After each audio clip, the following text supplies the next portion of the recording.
institutions that permit these young medical students to run in the streets without working? What institutions? Who's going to support them when these institutions are gone? Who's going to send them their welfare check? Well, you don't want a dialogue. That's why you're hollering. I don't want a dialogue. You don't even have the brains. You don't know what you're talking about. Yes, you have a dialogue. You just got smashed in the paper. No. Who's going to pay for them? Who's going to pay for their welfare check when you destroy these institutions? And you don't know if all those people went for. But let's get back to the fact at hand. No, let's get back to the fact that you don't know what you're talking about. You yourself would not benefit from a social revolution. What do you think? You're going to be made into a general? Listen, the institution... No, you listen to me. You listen to me. What do you think is going to occur if there's a social revolution? What do you think you're going to gain by it? Huh? Nice work. It'll be the fault of Caucasians for not rectifying the situation that they create. So, in other words, you want the fall of white people. Is that what you're saying, finally? All the white people. I said if there's an insurrection in America, it would be the fault of Caucasian people for not correcting the conditions that they have created. The conditions? You have a black president. What conditions do you want fixed? Listen. No, you listen to me. You're not going to browbeat me, Buster. No, you're not in your workplace now where you get away with this nonsense, pulling this racial crap on everybody. All they're doing is they're listening to you, and they know you're an ignoramus. You're not using that game you use on everybody. Now, you just want to holler. But look, that doesn't excuse that. All right, take a walk. Take a walk. Get off of my show. You just lowered the IQ. You dropped the IQ by 30 points. That's all. You know, here's the funny part. The black middle class is shocked and mortified by what's going on. They don't want this racial enmity that Obama and Holder are, let us say, provoking. They hate us. The black middle class hates us. The black middle class hates what they see because all of their advancements over the last 50 years will be washed away if this keeps up. Are you telling me that if there's a communist revolution and if capitalism is somehow destroyed in this country, there's going to be harmony in America? There's going to be social justice? Show me where a communist revolution has ever yielded anything but mass graves. Show me where. Give me a model example of where a communist revolution of the type that Al Sharpton, and it seems to me this government is pushing us toward, has advanced the society in any way other than creating mountains of stones. So here we are. WABC, Michelle, what's your comment? Go ahead, please. Mr. Savage, I am glad that you let down the gentleman from Macon, Georgia. You were absolutely right. This gentleman is a brainwashed hater. These haters come in all colors, shapes, and sizes. People like him hate this country and hate white people because they've been taught to do so. But I want you to know that he doesn't represent all of us. I myself am black, and I'm here to tell you that you can't reason with people like that. No, I know their game. I know the game. I know how it works.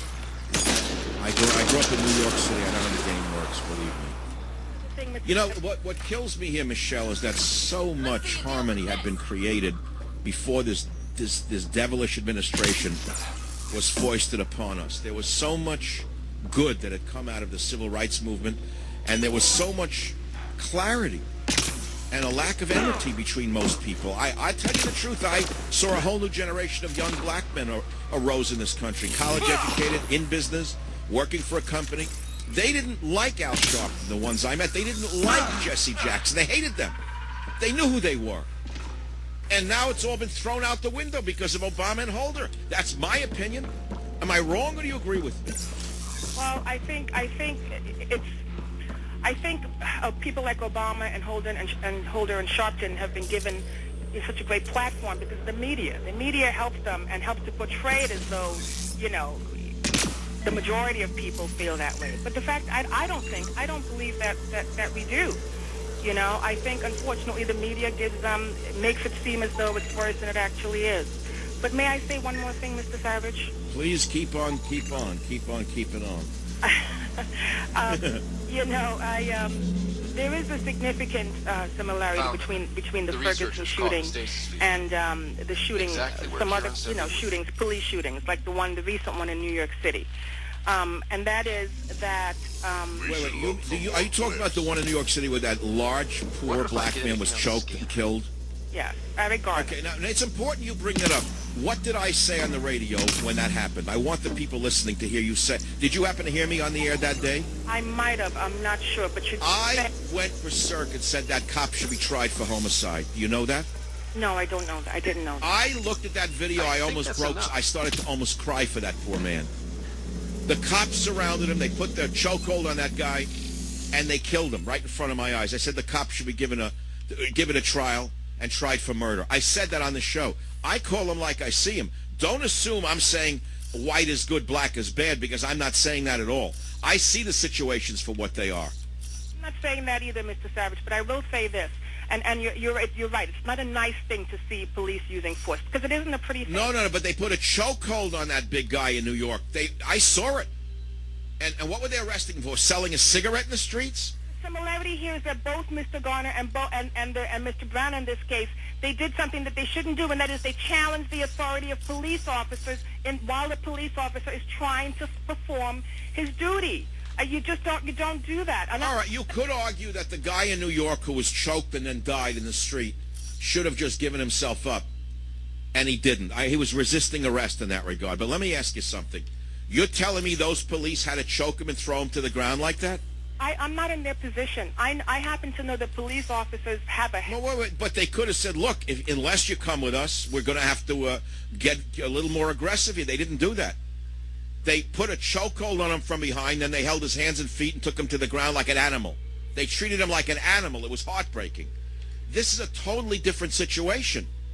And here's the thing. We have not yet seen the medical pictures of the officer in Ferguson, Missouri, who, by what I am reading, was fighting for his life in the police car with this medical student who grabbed his gun. Yeah, Thank you for the call. It's a terrible situation to see races divided like this. Savage. What you're about to hear is dangerous to your blood pressure if you're a normal, red-blooded American who loves this country. Here is a deviant from a school board in Somewhereville, Washington State, voting against the mandatory Pledge of Allegiance for high school, despite the pleas of disabled veterans who got up and walked out. If you take one look at her, you'll understand the type of personality I'm talking about who's on our school boards today. They have infiltrated every aspect of our culture. Listen to school board member Kate Parker.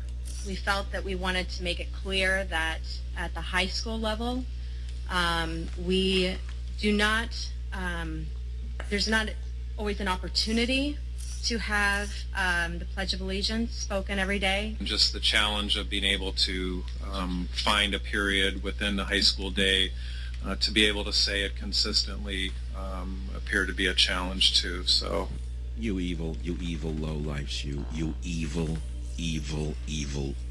lowlifes. Evil lowlifes, both of you. They have penetrated every school board in the United States of America. They hate this country. They hate the flag. They hate the veteran. They hate the police. They hate your father. They hate the mother. They hate the nuclear family. They hate the Bill of Rights. They hate the Constitution. They hate the right that you have to vote. One of the veterans in the audience said that, he said there's not enough time in the day. He said it took them longer to say that. Listen to clip 20 now. It's a sad day. It's a sad day for the Sioux Falls School District. And tonight, in this meeting, in front of the school board, we had a wounded veteran. It took him longer to get up, to get his crutches, and to walk out of the room than it would have taken the students to say the Pledge of Allegiance to the flag. But yet, they decided that they didn't have enough time in their day to do it. He gave almost all he had for our country. But our school district couldn't give 10 seconds. Sorry. Now, this is in Sioux Falls, a once American city that's become penetrated by the deviants of America. I say deviant, I'm referring only to their hatred for the country. I have no idea about their personal life. They have deviated from everything decent in this country. They have deviated from everything that is educational in America. They have become the utter deviant. This is why the pillory was invented. This is why the stocks were invented by the Pilgrims, or for people like this on the school board.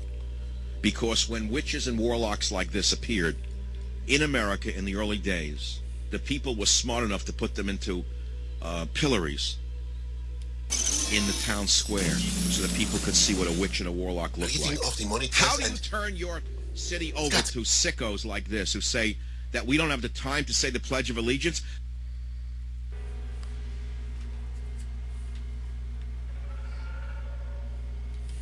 Thanks isn't necessary. Just doing my job. More aliens appearing out of nowhere. What's going on?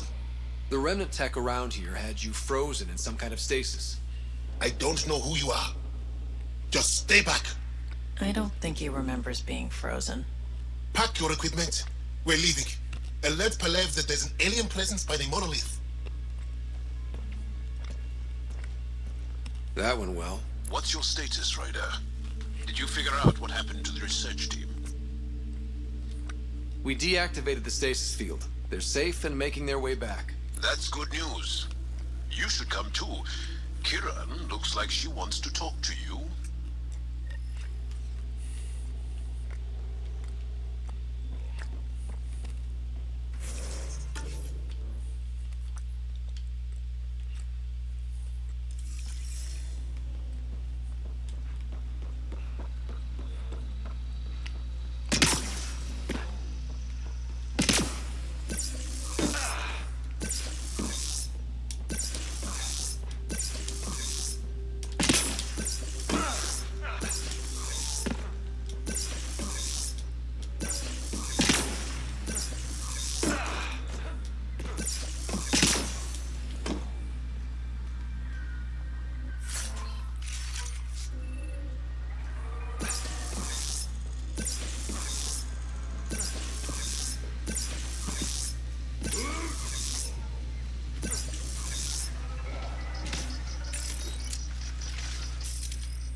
Don't know what caused that fire, but let's be careful.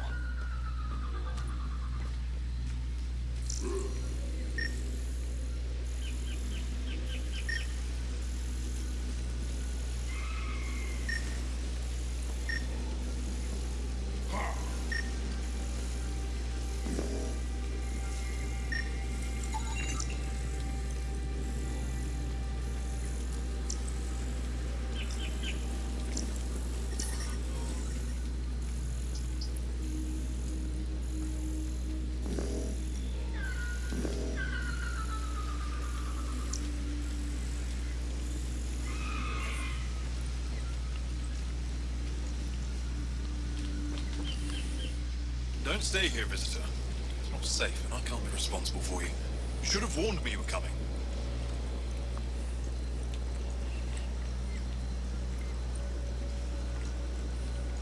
What are you doing here?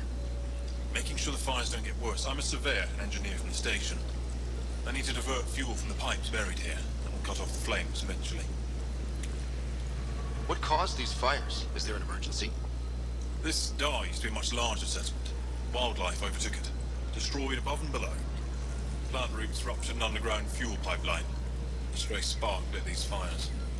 I'll get going. Be careful. You too, Ishari. That went well.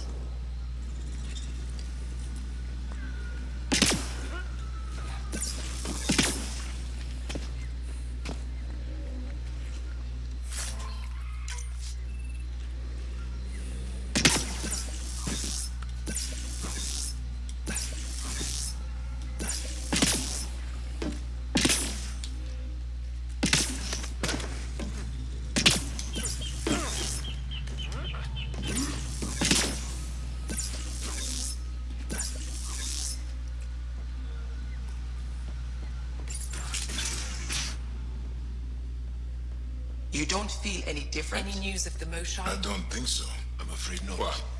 What do you mean, grey spiky aliens? Ket? No. These were different. We were doing a survey of the area and saw them before the freeze. They look like that one, with Ryder. Turians? Why don't you and Torvar talk about that later? Right now, I want to thank you for saving my team. You weren't lying. Kieran told us everything. She even had pictures. I apologize for the indifferent welcome you received from me earlier. After everything you've faced, I wouldn't have blamed you if you shot at me. We're all glad that didn't happen. Ryder, what you have done here, your remnant understanding and your Sam should convince Ephra you're an asset. We should speak to him as soon as we can. Perhaps on the Tempest? Kieran, I've been thinking, if Ryder can use remnant, couldn't we fix the monoliths? Stop Haval's decline? Havarl's decline? This will take time to explain. We can discuss it further when you have time. And don't forget to talk to Torvar about those. What did you call them? Turians?